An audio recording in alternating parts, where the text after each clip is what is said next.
great to be here, and it's great to have such an amazing panel of people to talk about this broader question of the landscape for innovation. I thought a good place to start, actually, would be with Fred, because Fred, as you may have heard, but you may not have done, he wrote a blog post the other day that generated an awful lot of discussion. Essentially, forgive me if I'm wrong, but it said that venture capitalists are less keen than they were on consumer internet investments and are seem to be more interested in enterprise. Is that about right, Fred? I think that's one of the takeaways from the post. What I really wanted to talk about was the changing landscape as we see it at Union Square Ventures. And maybe the more important thing to say is the underlying dynamics of what's going on. I think the big transition is from desktop web to mobile. And I think that's driving a lot of change in our industry. And it's making it harder, frankly, I think, to build large consumer-facing businesses today. There's a bunch of other factors at work that I think are making it harder to build larger consumer-facing businesses. And I think one of the takeaways from that is that some in the venture business are moving more of their investment activity to enterprise, where there seems to be more opportunity and less challenges right now. But I think the bigger point was just that there's a lot of change going on in internet and mobile, web mobile right now, and it's important to take stock of what's going on at the end user level to understand what that might mean for the investors. So this is more to do with the sort of saturation or the difficulty of entering the market in the consumer internet space.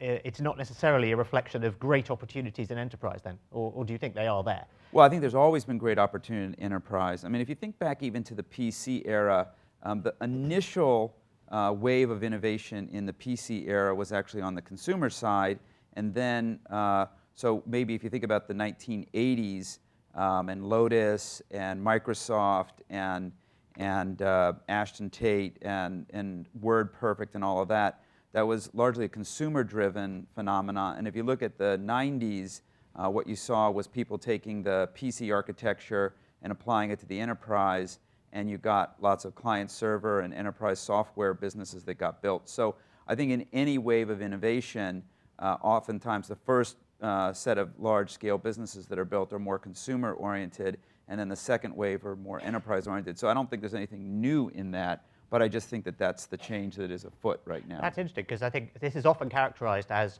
the really big, expensive technologies like mainframe computers start off being military, then they go to big business, then consumers get a sort of watered-down version later. And this idea that the consumer market is leading innovation, I thought was a more recent That trend. all changed with the microprocessor. I think Right. since the microprocessor came around, that model is dead, and it's been dead for 30 years.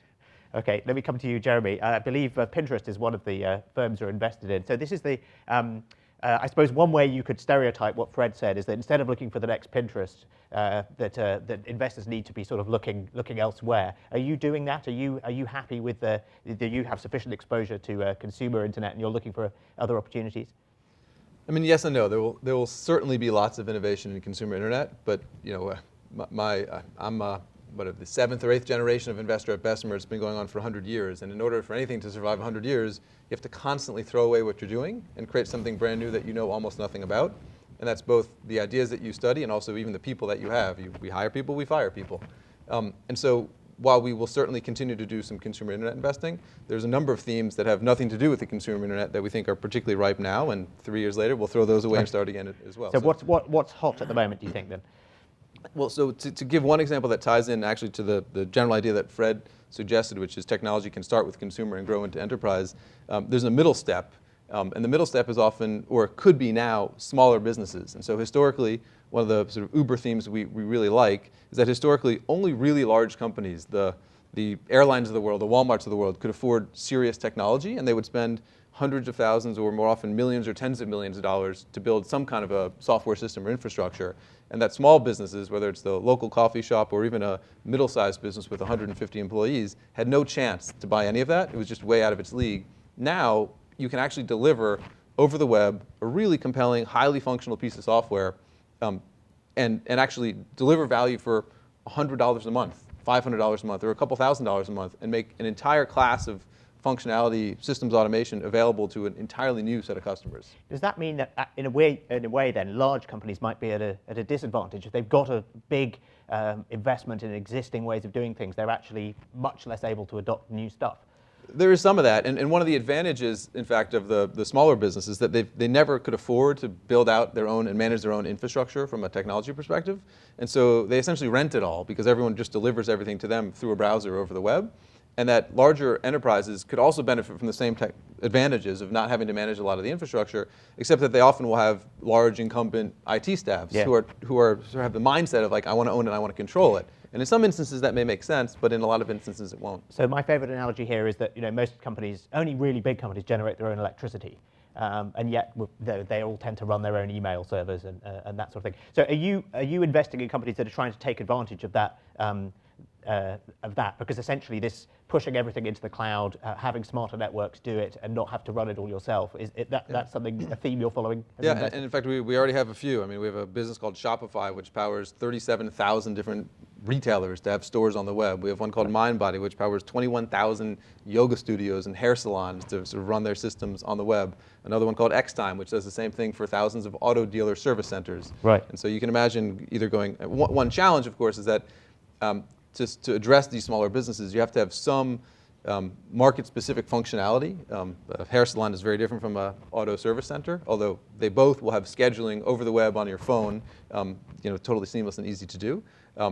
But at the same time, having the expertise, and actually the real challenge is reaching these customers, because you can't afford to hire really talented, capable salespeople to go door to door and call on these customers. You have to acquire them in much the same way that you acquire consumers if you're building a consumer offering, which is marketing driven through the web. But what's interesting about MindBody, which I'm a yoga enthusiast, so I frequent a lot of yoga studios, is that I, as an end user, actually have a direct relationship with MindBody. I have one login to MindBody, right? I think I have one too, yeah. And so there might be 10 yoga studios that I frequent, and almost all of them use MindBody. So the company MindBody has developed a network effect, if you will, in the yoga studio world that me as an end user benefits from, and it, in effect, forces almost every yoga studio, at scale, almost every yoga studio kind of has to use them, right? And so there's that's actually a very important point, and it's not just yoga. I mean, and not just auto supply. It's across the entire industry and across all industries. And so, in my entrepreneurial business is a company called Gust, which provides tools for entrepreneurs to raise funds and for investors to manage their deal flow. We've got over 160,000 companies who have a direct login and who are using that to put all their information on a platform. And then we also have over 1,000 venture capital funds and angel groups at the other side, where you've built a network now, so you put your data in once and you can share it with Roger and me and the like. But to leverage off something that Jeremy said a minute ago, this idea about how Bessemer had to reinvent itself totally in terms of the things they're investing in and the people they have and everything else. You have to look at this and bring it back to networking and the enterprise.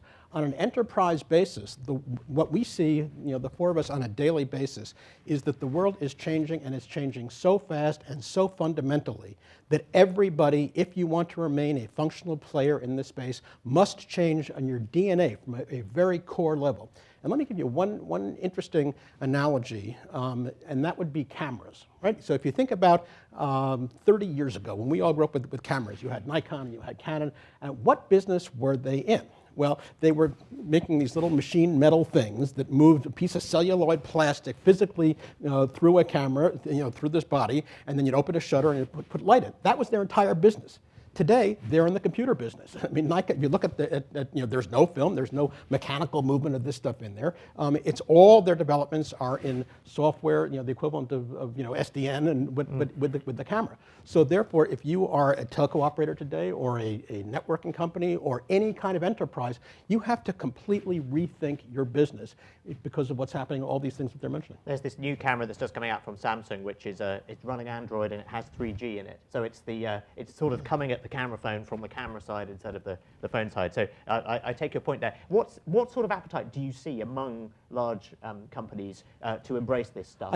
It's an extraordinary one. The ones who are leading it realize that they have to totally change, and the ones that have not realized that yet are going to die. I mean, this is an existential issue. I mean, you have to grasp this question of innovation and change. I was in Osaka a couple of weeks ago for SIBOS, which is the banking industry's annual conference, where you have these enormous financial institutions, and they have set up an entire thing called InnoTribe, which is just to look for innovation within the industry, from outside the industry. They did a global business plan competition to try and get startups from outside to help them see what's coming down the pike.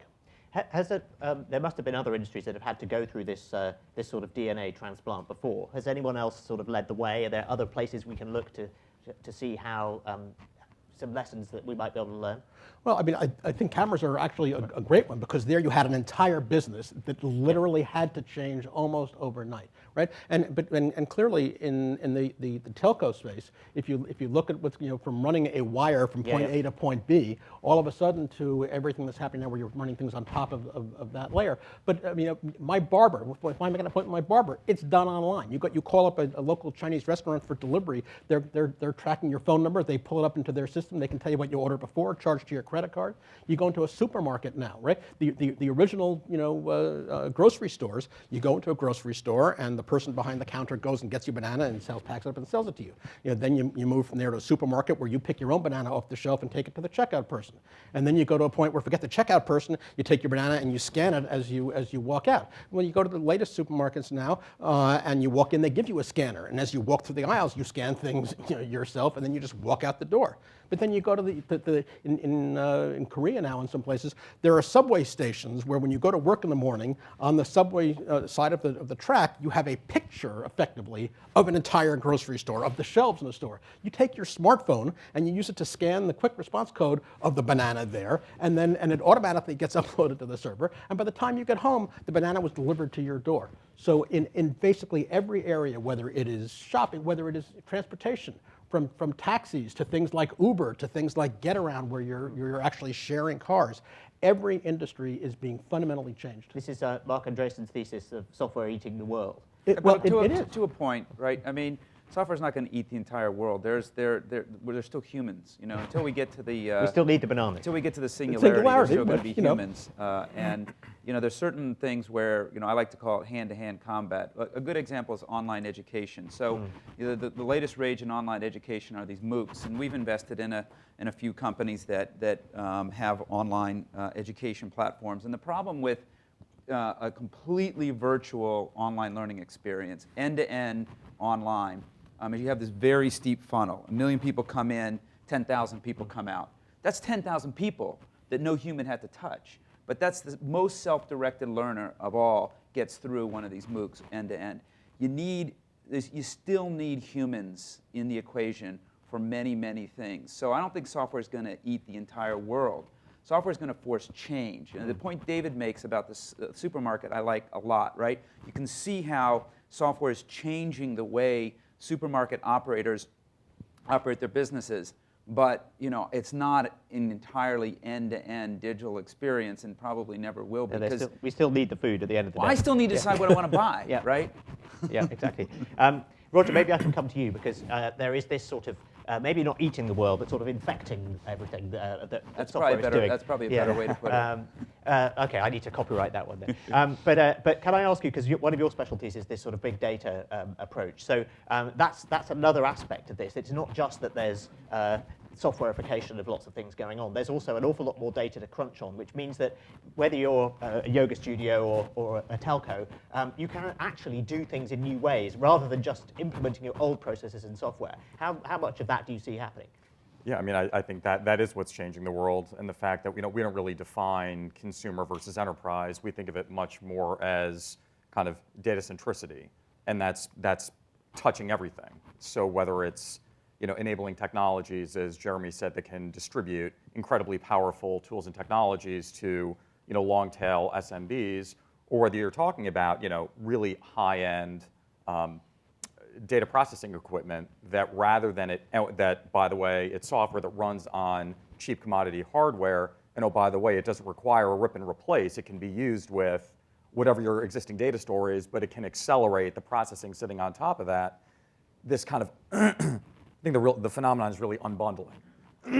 And it's unbundling that is enabling the assembly of best of breed into a full stack solution that can then be delivered to the end user, be that an enterprise or a consumer, and that it's really the network effects that come from the interaction with that full stack that you put together. And you may own elements of it, but you don't own the whole thing, and that's okay. But a lot of this, I think, is being driven by the insights that businesses are gaining from a more robust understanding of their data. And enterprises in general are being much more thoughtful about not just storing it down, but actually using it and using predictive analytics to make that actionable, but then also, as everything is really moving towards real time, being able to benefit from the historical knowledge of how products and services, behaviors are indicating how a product should be shaped prospectively, but then how people are using it right this moment and being able to dynamically adjust. So it is changing everything. A great example of that, we were just talking before about sports tickets and where you buy your Nets or your Yankees tickets, and it used to be you'd buy a ticket, you had a season ticket, and you didn't use it, you'd have to go scalp it outside, right? Now you can put it on things like StubHub and other people can buy it, and that enabled, because this is now all online and all infected by IT, that enables companies like SeatGeek, which let you see exactly what has been happening, what has been traded online, and therefore you can figure out what the price is going to be for this ticket. Right, but that's pulling in, via APIs from a variety of different sources, and then building a layer of intelligence on top to give you a one-stop shop. Again, very akin to MindBody and what they do with yoga studios. Now, if we zoom in to what's happening in networking in particular, this unbundling is, as far as I can see, that the stuff that used to just be done in one big box that was a bunch of hardware running a bunch of software is now all being pulled apart, and that software is being spread throughout the network and so on. How real is that trend? I mean, there's a software-defined networking, a buzzword that we hear a lot. Is that something that you're investing in, any of you? Yeah, so we really are, we're all about the software. And so, again, like we've got a company called MemSQL. It's a couple guys that helped build HBase at Facebook and one that was senior engineer at MySQL. And it's basically software that's running on commodity boxes, but it's accelerating processing in real time by a factor of 30x.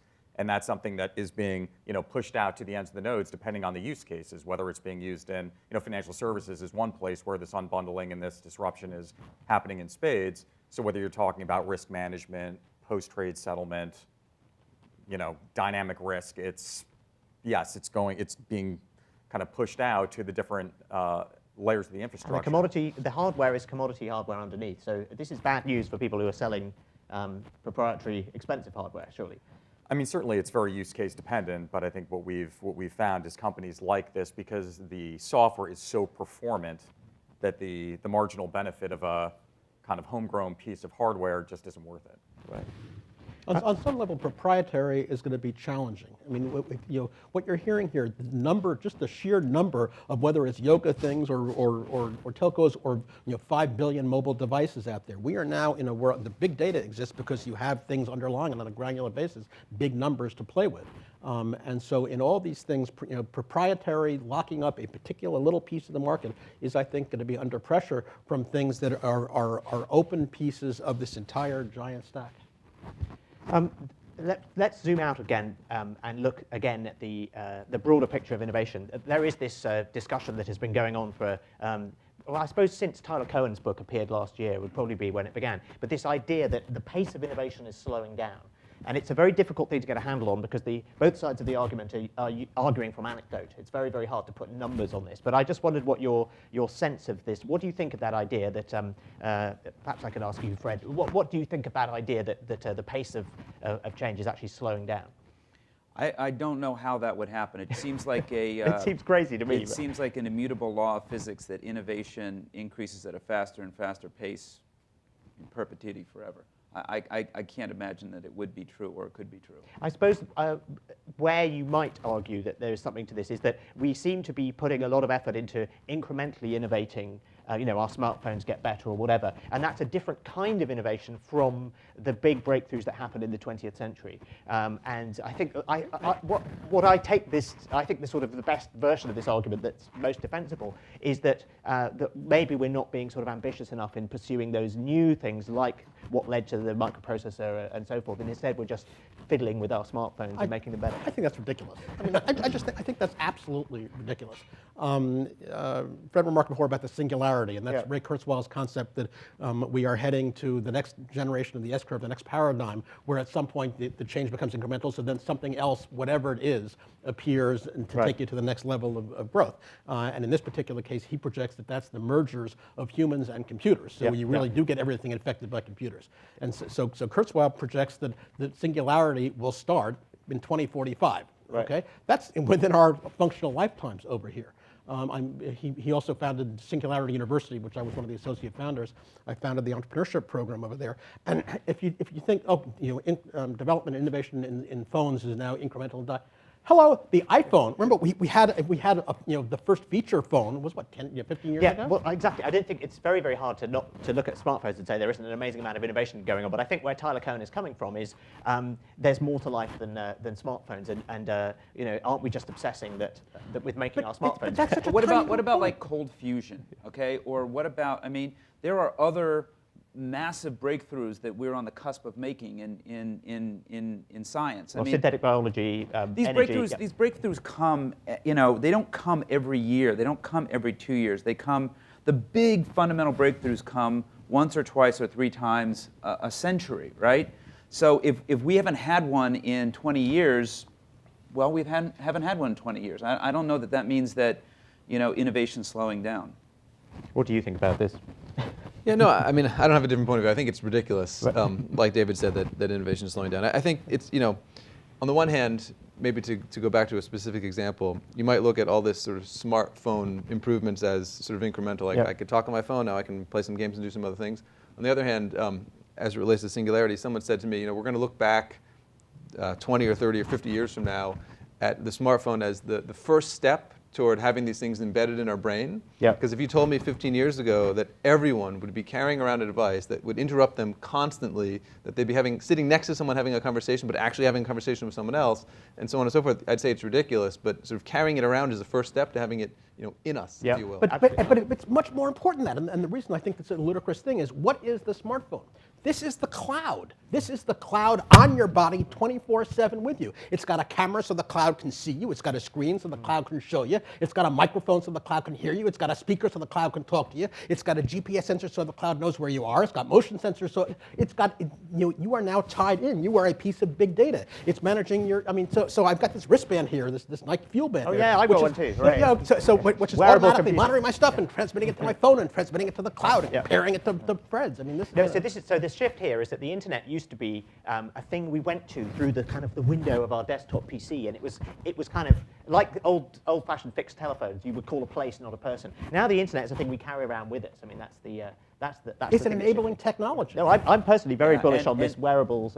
And the thing about that is that if you look at the trend lines, Mary Meeker, who probably all of you know, one of the great internet analysts on Wall Street, is now at Kleiner Perkins, once or twice a year publishes a slide deck that's maybe 100 slides. She presented her latest version last night, and the numbers are astonishing in terms of mobile penetration, just what is going on. And it's not here in the United States. Here in the United States, the numbers are impressive. But the numbers around the world are just astonishing, the amount of growth that's happening in mobile devices, not just phones, but also tablets, but the amount of activity that's moved to those devices. One stat that's just right out was the 4 days of holiday shopping here in the United States, the Friday after Thanksgiving to the first Monday back at work. That 4-day period, the amount of purchasing activity on mobile devices, I think went up by a factor of 4 over last year. You think about that, 400% growth off of a big base. So, it is transforming everything. David's rant is exactly right. So what does that mean culturally for a company that's already doing things the old way, if you like? switching over to this new world that's much more defined by software, it's much more built around mobile. How do you actually go about shifting yourself culturally? Is it such Change a or die. You have no quite. choice. So how do you do it? I mean, what's the actual practically? How do you do it? You just have to hire new people who have that thinking, or is it possible to take that thinking on? Yeah, no, I mean, what I've seen is a number of large corporates with big, rich legacy businesses are developing better ways of dealing with startups and trying to import some of that innovation, because a lot, Right. I think there's a pretty interesting history of large companies buying small companies, and a lot of the innovation being lost once they're actually brought into the corporate hierarchy. But there are lots of ways of creating sandboxes, whether it's hardware or data, to enable startups to interact, and for the large enterprise to glean a lot of those learnings, and at the same time not to kind of squash the energy, passion, innovation, and single-mindedness of the startup. So I've seen some great breakthroughs just in the past couple of years. Yeah, if you look at telcos, the sort of telco mindset, I think we would agree that there is a difference between the telco mindset and the internet software mindset. But at the same time, some of those internet firms are running such big networks now that they're practically telcos. I mean, if you look at what Google has and what Facebook has, is that in effect how this changes? That when you think about a company running a big network like that, you're more likely to you're just No, because so what that would be saying Yeah. is that the network is the existing operators are doomed, right? right? Well, exactly. So that can't be true. So what do they do? Well, first of all, it can be true, or it could be true, but it doesn't have to be true. And the answer is it has to be a fundamental mind shift change. And the best example of this is Amazon, right? So Amazon came out of nowhere, Jeff Bezos' idea, and what was his idea? The idea was to use the ability to order on the internet and centralize stocking and logistics from FedEx and UPS shipping to disrupt the bookstore industry, to kill Borders and Barnes and Noble. And they did that, and in the space of 10, 12 years, they rocketed up and became the biggest bookseller in America. But the minute he began to get the littlest bit of success here, what was his first thought? Not how can I make that bigger, it was how can I kill myself? Because somebody is going to kill Amazon, and I better be there first and kill me before they kill me. And so that's why they came out with the Kindle. And in 4 years, they killed their own business. Amazon now sells more books via Kindle, digital downloads, than they sell all hardcovers and paperbacks put together, and that happened in 4 years. People think the Kindle is an e-reader. It's actually an Amazon store you carry around with you all the time. It's brilliant. But I think there's really two things going on here, and I think the Google example is actually a really good one. So one is creative destruction and the ability to destruct yourself proactively before somebody does it to you, which is extremely hard. And the second thing, and I think this points to kind of the Google Voice example, or Amazon, where, I mean, believe me, they were anything but a market darling after the crash. I mean, they had some bleak times. It's long-term perspective. I mean, part of the problem of corporate America and just the culture of the Wall Street analyst community and quarterly earnings estimates is people are so focused on the short term, it's hard to make these large transformative investments, which aren't going to pay off for many years. Yet, somebody like Jeff Bezos, who owns so much of the company and basically was very honest with the Wall Street community and said, look, I'm managing for long-term value accretion. You may not like my short-term earnings volatility, but he has always said that. But tough luck. So this is really important. When I think about the great companies of my lifetime, the one thing that's true more times than not is that they're run by their founder or their large shareholder. I mean, it's Rupert Murdoch, Steve Jobs, Bill Gates while he was running Microsoft, obviously Jeff Bezos, a good example of that. In Japan, you have SoftBank Corporation, okay? And you look at what Masa-san, the founder and CEO of SoftBank Corporation, has done in the telco business in Japan.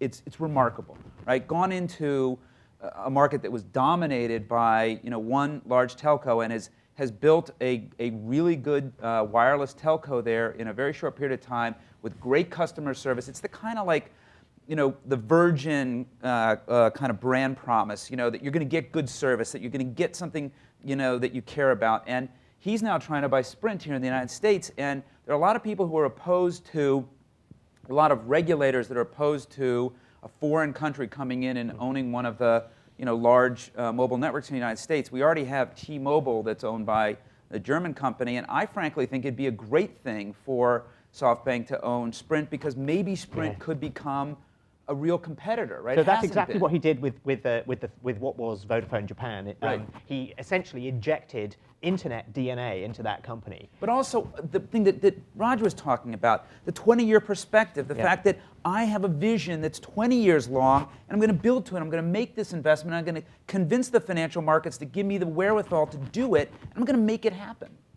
I think another thing that Amazon and Google have in common is that they are prepared to tear up the vision they have of themselves, and they're prepared to say, I mean, Amazon is the best example because everyone thought they were a retailer. Then they went into cloud services. Then they are not held back by a vision of what kind of company they are. And if you look at, say, Microsoft, they are held back by the idea that they are the Windows company. And whatever the question is, the answer is Windows.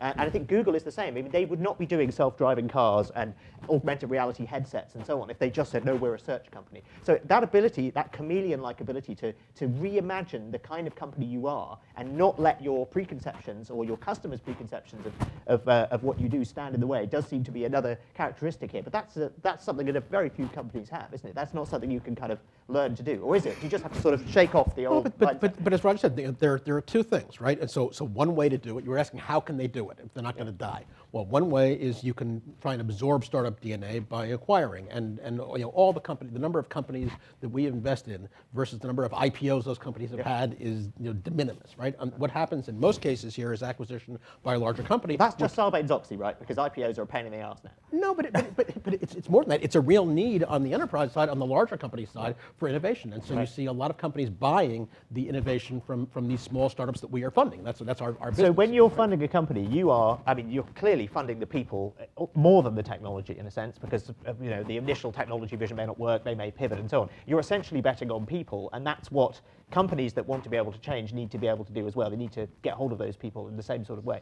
Yeah, I mean, it's people in an environment. I mean, it's hard, and the environment I think is really critical. And I'm the last person to pontificate on organization and so forth. But the fact is, because it's so hard for really large environments to change, it gives an advantage almost to the startup because they're not encumbered by any of the restrictions and thinking and so forth. And so part of it is the people who are willing to work in that environment, but a lot of it is the environment itself. And also, so can you sort of create a startup-like environment rather than incrementally change your existing way of doing things? Should you just be building a new parallel? Imagine we were a startup, what would we do? I mean, that's kind of what Amazon did to itself. Well, that's what IBM did with the PC, right? I mean, I definitely think that's the right idea. I think buying startups is mostly a bad idea unless you're prepared to let them continue to look. Look, it's a complicated topic. Yeah. Cisco for many years was able to buy product and put it into its channel and do great with that. So there are and that's a model that works. There's no question about it. There's also the model which Google did with Android and YouTube, where you buy the startup and you give it lots of capital, but you let the leaders still run it in a fairly autonomous way. That works.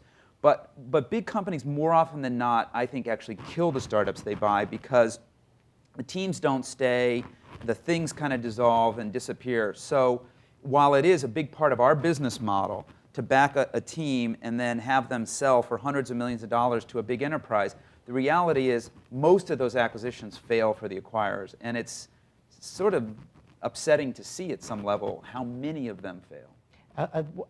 Where are the exceptions? Is it where there is, in effect, a reverse takeover of the company by the startup? That hardly ever happens. No, but I mean, that's kind of what happened. I mean, Pixar, Disney, you can look, I mean, that was a startup. But it doesn't need to be that dramatic. I'll give you a great example. Yep. So Google and Invite Media, right? That was an $80 million deal, right? But the fact is, Invite Media now within Google is 10x that. Right. I mean, Google has fed it, and it was largely a technology buy. But they said, you know what, this is better. And now it is the backbone of their RTB. So eBay and PayPal. Yeah, it can happen. It's just, as Fred says, I think culturally hard if the idea is, oh, we're going to bring it in and it's going to be transformative, right. as opposed to saying either A, if it is a team and a technology, we're going to give them like a YouTube, we're going to give them the resources and let them run, or it's pure tech and it's plug and play, and that works too. So effectively, there are three ways, right? You can go and buy it by buying a startup and then trying to handle it, as Fred was saying, the right way by giving it its head and then trying to do your best to integrate it from the top down. Number two, you can try and create your own in-house entrepreneurship and your own in-house startup. But I think the best way to do this, but it's the hardest, if it can be done, is to actually try and change the way your people think. And that's why, so Singularity University now has a whole big operation in going into companies and helping them change their mindsets. And this is, whether it's crossing the chasm or whether it's bringing, thought leaders and people in this new forefront of what's going on in to help change your senior executives. You're almost doomed if you say, our entire senior management is thinking from this old world here and they're not going to change, but we'll try and do something over here. You're effectively doomed. But if you can, but the fact that people are here at this conference and you're coming from very long distances to absorb new stuff and to talk to each other and think about new ways of doing things, that's a great indication. Yeah, that means you're open to new ideas.